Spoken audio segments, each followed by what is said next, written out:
Hi guys, welcome back to my channel. How you guys doing? Happy Sunday you are. So today we're going to talk about a topic that is kind of it's sensitive. Is sometimes we, how do I put it? Sometimes we ignore the signs. We think it's normal. These are things that we actually practice daily and we think is a normal thing or it's a way of living, but it's a very serious issue that we don't look into, and it forms a part of something that actually affects. So what are we talking about today? Child abuse.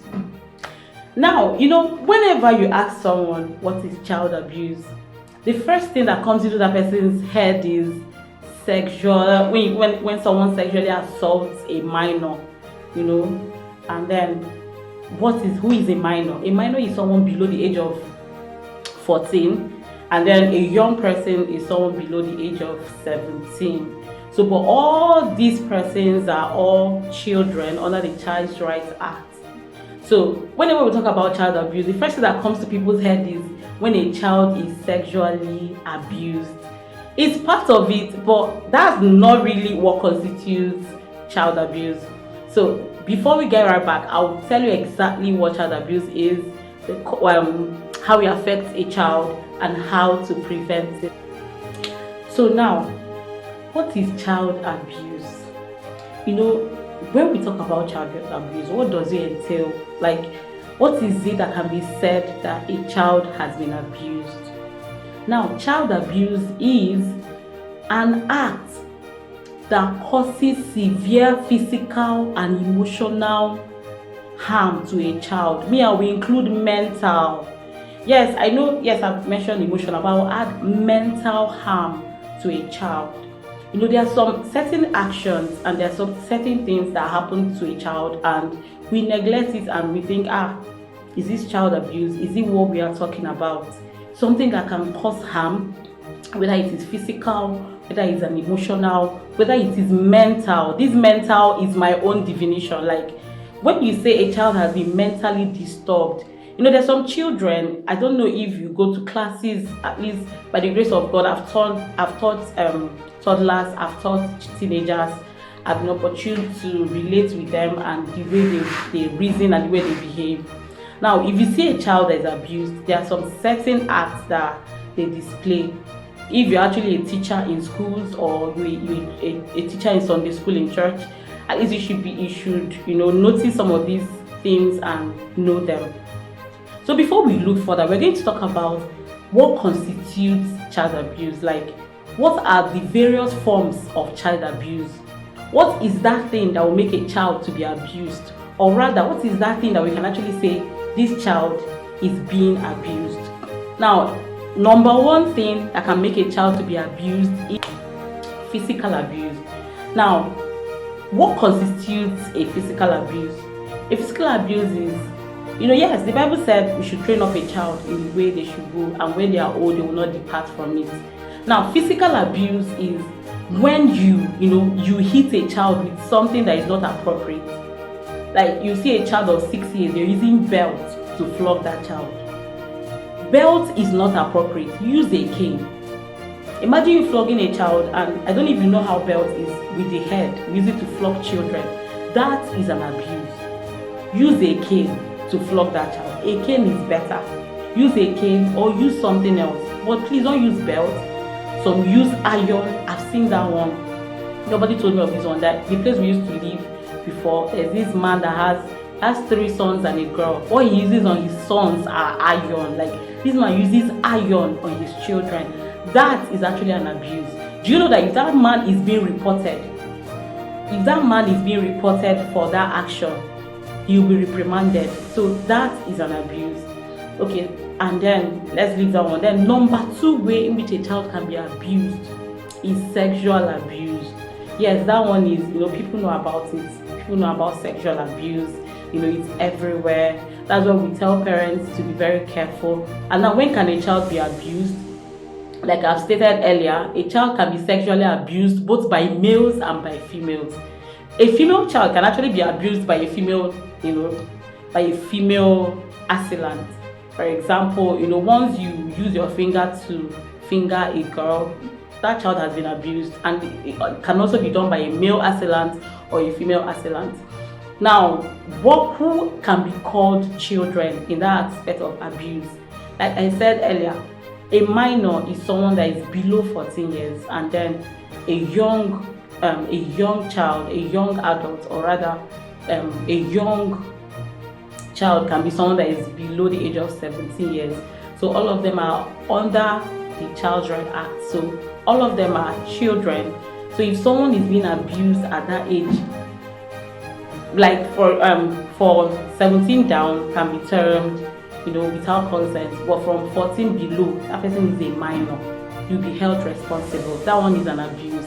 And we know that a lot of persons have been abused in childhood. So this is where we talk to the parents to actually look out for their children and to know exactly what is going on in their homes.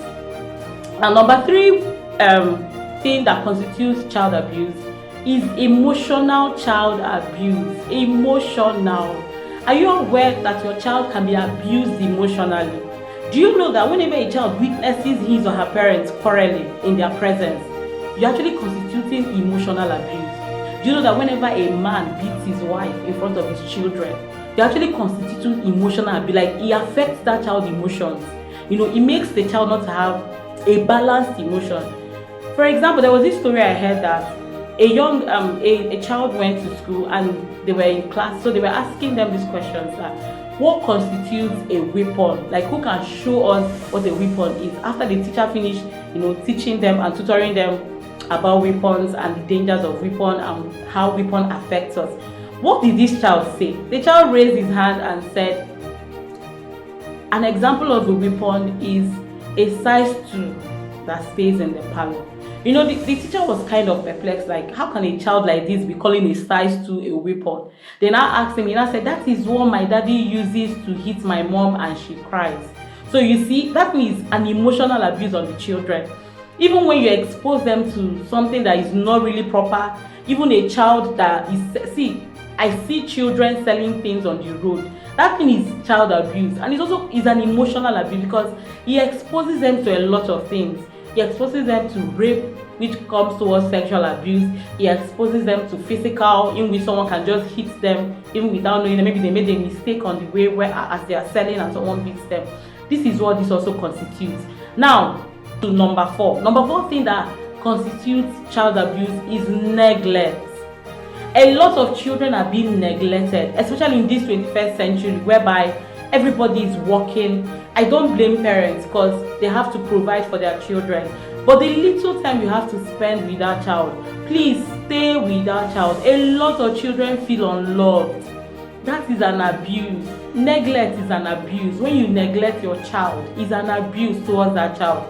That child will feel not wanted. That child will feel forgotten. That child will feel like the parent does not want him or her. This is also the things that constitute child abuse. So now, what are the effects of child abuse? Do you know that when a child is being abused, it has a lot of effects on those children? Number 1 effect is that they have low self-esteem. Most of the people that suffer low self-esteem is as a result of abuse as a child, whether they were neglected or they had emotional abuse, and some part of emotional abuse, which is maybe they were always ridiculed by their parents, like, you are not good enough, you cannot do this, you cannot achieve this. Maybe they were not shown love, and maybe they were sexually abused. These kind of things causes a child that has grown. It causes low self-esteem. It makes that child to go into depression. It causes anxiety. It makes a child to be withdrawn.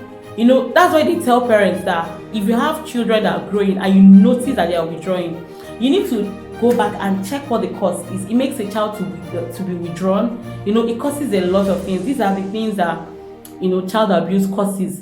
Now, how do we prevent this child abuse? I'm sure someone will be asking, Oni talks, is it preventable? Yes, it is preventable. How we can prevent child abuse is from the parents, the caregivers, and the society at large.